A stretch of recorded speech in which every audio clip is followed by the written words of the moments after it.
When feet hit the pavement running, your body weight shifts from one side to the other. The hamstrings and glutes act as propellers to push the runner forward.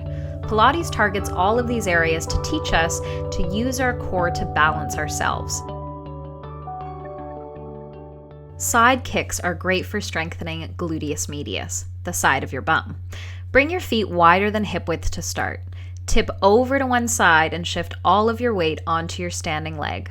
Imagine going over a cliff as you hinge from the side of your hip, bringing your entire body with you. Picture the side of your bum like brake pads in your car. They stop you from going over the edge. For a runner to achieve stability and power, it's important to train the muscles on the side of the body and not just the front and the back. The single leg bridge is a great challenge for gluteus maximus, the back of the bum. Here you can see Leslie is lifting and lowering her spine as one unit. In other words, she's not rounding through her back. A common mistake in the bridge is to lift from your ribs. Notice how she's keeping her ribs soft and isolating the work from her glutes. Holding at the top, bring one leg to tabletop, hinging at the front of your hip. Using the leg that's anchored on the mat, inhale to lower and exhale to lift. Watch that you're lifting from your glutes and your hamstrings and not your low back. If you feel your back at all, modify the exercise by bringing your hips a little lower down to the ground.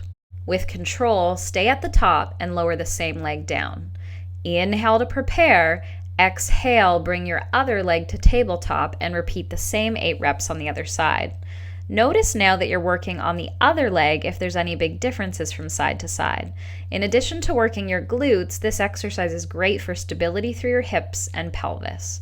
You will definitely notice if you're rolling from side to side, so see if you can keep a fairly neutral spine, keeping your hip bones and your pubic bone level. This next series will mobilize your hips as you stabilize through your core. Inhale to press down, exhale, return to vertical.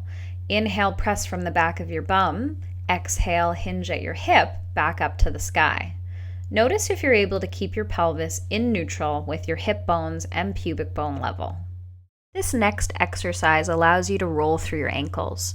Point and flex, pushing through the big toe side of your foot. As you try this at home, notice if one side of your foot, the inner or outer arch, or one side of your toes presses more into the resistance band. Because your feet are the first point of contact on the ground, your ability to land evenly will have a huge impact on how you run. Start to pick up the pace, going as fast as you can. Point and flex. See if you can roll through your ankle without moving your leg. Think of pulling your kneecap up to your hip bones to stabilize through your thigh muscles.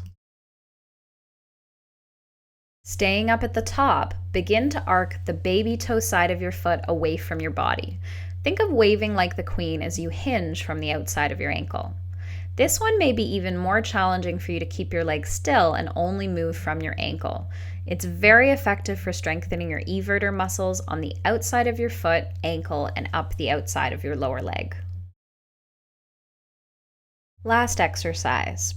Press your leg down, circle out to the side, and return to vertical. Let each muscle surrounding your hips and glutes take a turn. Back of the bum, outer thigh, and inner thigh. Leg circles are also great for mobilizing your hips as you stabilize through your core. Don't forget to do your other leg so that you're even.